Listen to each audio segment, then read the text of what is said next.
पूर्व वित्त मंत्री पी चिदम्बरम के बेटे व कांग्रेस सांसद कार्ति चिदम्बरम पर सीबीआई का शिकंजा फिर से कस गया है। इस बार उन पर 250 चीनी नागरिकों से 50 लाख की घूस लेने का आरोप है।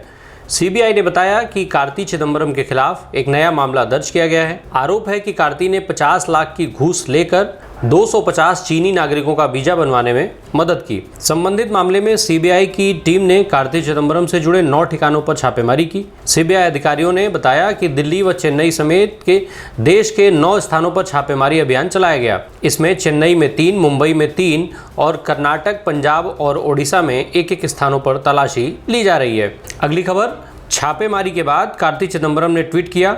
उन्होंने लिखा, यह कितनी बार हुआ है, मैं तो गिनती भी भूल गया हूँ। उन्होंने आगे लिखा, ये छापेमारी दर्ज होनी चाहिए।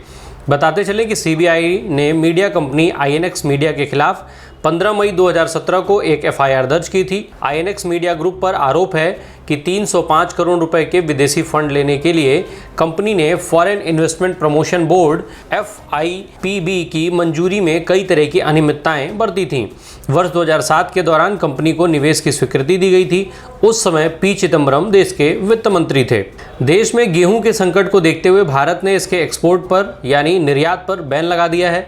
दरअसल इस बार जल्दी हीट वेव आने से गेहूं की पैदावार में कमी हुई है। अनुमान से कम उत्पादन की वजह से गेहूं और आटे की कीमतें तेजी से बढ़ी हैं। अब सरकार ने बढ़ती कीमतों को काबू में करने के लिए यह कदम उठाया है। रूस यूक्रेन युद्ध और भारत के गेहूं एक्सपोर्ट पर बैन का दुनिया के बाजार में असर दिखना शुरू हो गया है। इस साल में अब तक गेहूं के दाम में 60% तक की बढ़ोतरी हो चुकी है। वहीं G7 देशों ने भारत के इस कदम का विरोध किया है। इन देशों का कहना है कि इससे दुनिया भर में खाद्य संकट गहरा सकता है। दरअसल भारत के कदम का दुनिया भर में असर दिखना शुरू हो गया है। ब्रेड से लेकर नूडल्स तक के दाम बढ़ गए हैं। बढ़ते दामों की वजह से आने वाले वक्त में कई देशों में गेहूं से बनी खाद्य वस्तुओं के लाले पड़ने के आसार नजर आ रहे हैं। भारतीय दूरसंचार नियामक प्राधिकरण ट्राई इस साल अपनी स्थापना का रजत जयंती मना रहा है। रजत जयंती समारोह का प्रधानमंत्री नरेंद्र मोदी ने मंगलवार को शुभारंभ किया। इस मौके पर उन्होंने एक विशेष डाक टिकट भी जारी किया। 5G टेक्नोलॉजी देश की गवर्नेंस में जीने व कारोबार की सुगमता सकारात्मक बदलाव लाने वाली है। 5G टेक्नोलॉजी के गांव-गांव तक पहुंचने से खेती, स्वास्थ्य, शिक्षा, इंफ्रास्ट्रक्चर और लॉजिस्टिक हर सेक्टर में ग्रोथ को बल मिलेगा। प्रधानमंत्री ने अपने संबोधन भाषण में कहा कि इससे सुविधा भी बढ़ेगी और रोजगार के भी अनेक अवसर बनेंगे।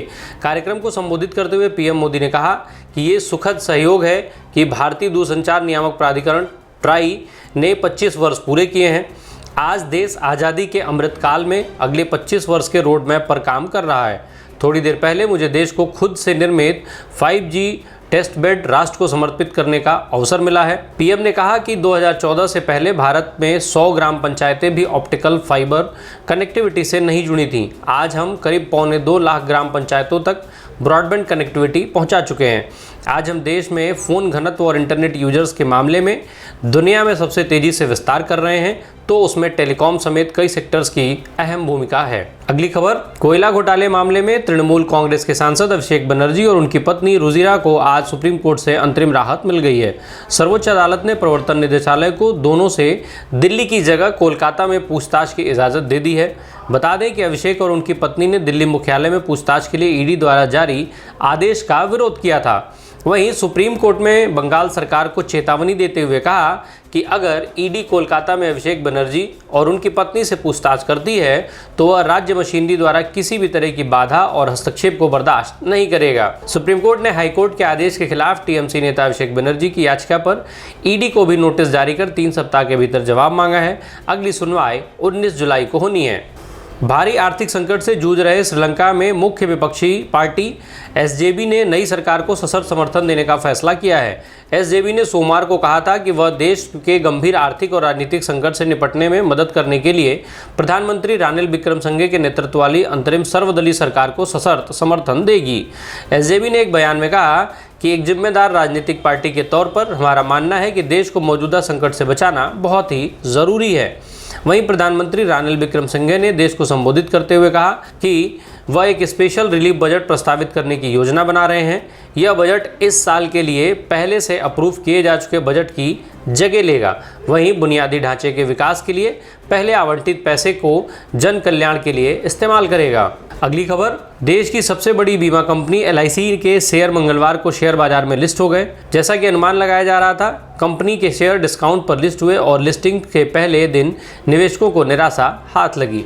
LIC के शेयर BSE पर 81.80 रुपये डिस्काउंट यानी 8.62% टूटकर 867 रुपये 20 पैसे पर लिस्ट हुए हैं, जबकि NSE पर शेयर गिरावट के साथ 872 रुपये पर लिस्ट हुए।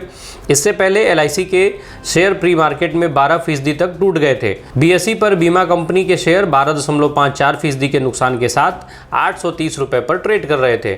LIC IPO की बिडिंग 4 से 9 मई के बीच हुई थी। इस दौरान LIC IPO को 2.94 गुना सब्सक्राइब किया गया था। बताते चलें कि सरकार ने अपने पूर्ण स्वामित्व वाली LIC में IPO के माध्यम से 3.5% हिस्सेदारी बेचने का निर्णय लिया था और उसी के तहत IPO लाया गया था।